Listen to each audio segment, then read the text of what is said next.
xareed. deegaanada ay weeraradan oo isugu jiray qaraxyo iyo dagaal toos ah ay maleeshiyaadka kooxda al-shabaab ay muddo hal toddobaad ah gudihiisa ay ku qaadeen waxaa ka mid ah deegaanada Janaac Cabdalle, Ceelwaaq, Balcad, magaalada caasimadda ee Muqdisho oo dhowr qarax oo kala duwan ay ka geysteen iyo sidoo kale weerarkii ismidaaminta ahaa ee ay maleeshiyaadka al-shabaab ay shalay ku dileen gudoomiyihii rugta ganacsiga ee maamulka Jubbaland Shaafi Rabbi Kaahin. toddobadii bishan ayaa gaari walxaha qarxa laga soo buuxiyey oo uu waday qof isa soo miidaamiyey waxa uu isku qarxiyey saldhig ay ciidamada dowladda Soomaaliya, Jubbaland iyo kuwa Mareykanka ay ka sameysteen deegaanka Janaac Cabdalle oo 60 kiiloomitir dhanka galbeed ka xiga magaalada Kismaayo. arrintan ayaana ka dhigan in isbuucii la soo dhaafay ay maleeshiyaadka al-shabaab maalin kasta ay weerar ka geysteen gudaha Soomaaliya, waxaana guud ahaan marka la isku wada daro tirada khasaaraha dhimashada ee weeraradaasi ka dhashay ay gaarayaan ku dhawaad 20 qof. Mas'uuliyiin hore iyo aqoon-yahano ku takhasusay dhanka ammaanka ayaa sheegaya in inkastoo xilliyada kala guurka ee Soomaaliya ay al-shabaab fuliyaan weeraro ay uga gol leeyihiin inay isku muujiyaan, haddana sidoo kale khilaafka siyaasadeed ee u dhaxeeya madaxda dowladda Soomaaliya iyo kuwa maamulada iyo habacsanaanta dhanka wadajir la'aanta madaxda Soomaalida darteed ay ka faa'iideysanayaan maleeshiyaadka al-shabaab inay dadka cabsi geliyaan xilliga doorashada ka hor. Xuseen Macalin Maxamuud oo ah agaasimaha macadka cilmi baarista arrimaha amniga ee magaalada Muqdisho ayaa sharaxaya arrintaasi. shabaab sida caadada ahayd waa marna hoos ayay u dhacaan weeraradooda, marna way soo xoojiyaan sababo la xiriira dagaalka labada dhinac oo ishaya, oo ugu horeyso in xagga isbahaysatada dowladda AMISOM iyo ciidamada Mareykanka oo kor ka duqeeya oo gulufka ay wadaan iyaga ku keena pressure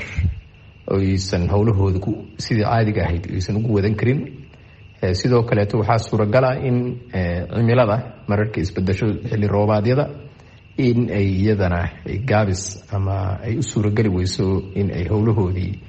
ay si isdaba jooga wadaan,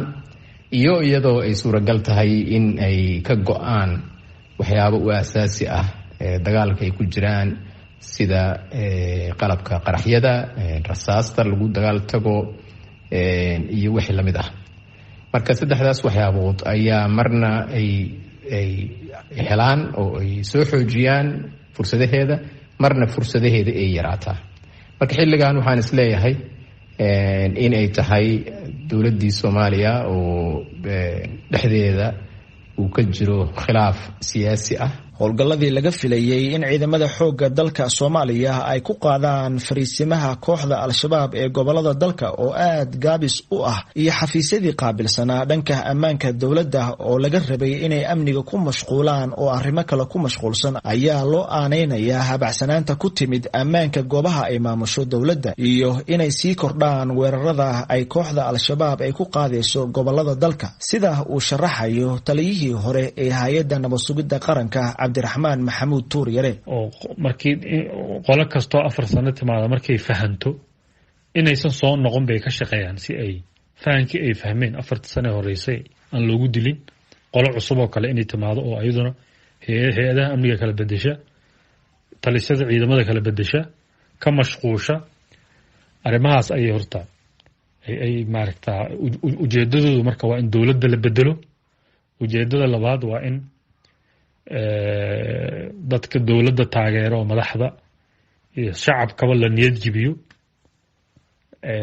dadka ajnabiga ee dowladda taageera la niyad jibiyo, shacabka Soomaaliyeed la niyad jibiyo. waxaan ku iraahdaa inaan hawshi fari ka qodnayn oo aysan dhaweyn loo muujiyo. waxaa sababahaas oo xilliga kala guurka u wato ayaa horta sababaya weerarada soo batay ciidamadeennii ayaga naftooda marxaladda kala guurka uu saameynaya. maxaa yeelay waddankeena waddan institutionska wada dhisay maahan. hay'adihii technocratka ahaa oo inay technocrat ka noqdaan la rabay ayaa mararka qaar siyaasadda inay saamayso laga yaabaa. habacsanaan baa dhacaysa. xuseen macalin maxamuud agaasimaha macadka cilmi baarista arrimaha amniga ee Hiraal ayaa qaba in loo baahan yahay in la iska kaashado sidii loogu guuleysan lahaa isla markaana looga hortagi lahaa weerarada ay maleeshiyaadka al-shabaab ay la beegsanayaan xarumaha dowladda iyo kuwa dadka rayidka. marka arrimahaas oo dhan waa haddii aanan si degdeg ah aysan dowladdu labada dhinac goboladii iyo dowladda dhexda aysan heshiis degdega uga gaarin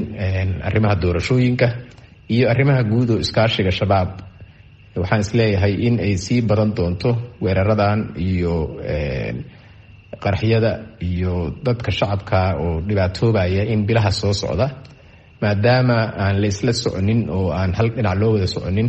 inay ka faa'iidaystaan kala qaybsanaantaas. khilaaf hareeyay hogaanka sare ee maleeshiyaadka al-shabaab iyo xubno cusub oo dhowaan kusoo biiray hogaaminta kooxda ayaa sidoo kale ka mid ah inay kooxdu sii kordhiyaan weeraradooda ay ka geysanayaan gudaha Soomaaliya si ay u muujiyaan inay weli awood ku leeyihiin gudaha Soomaaliya.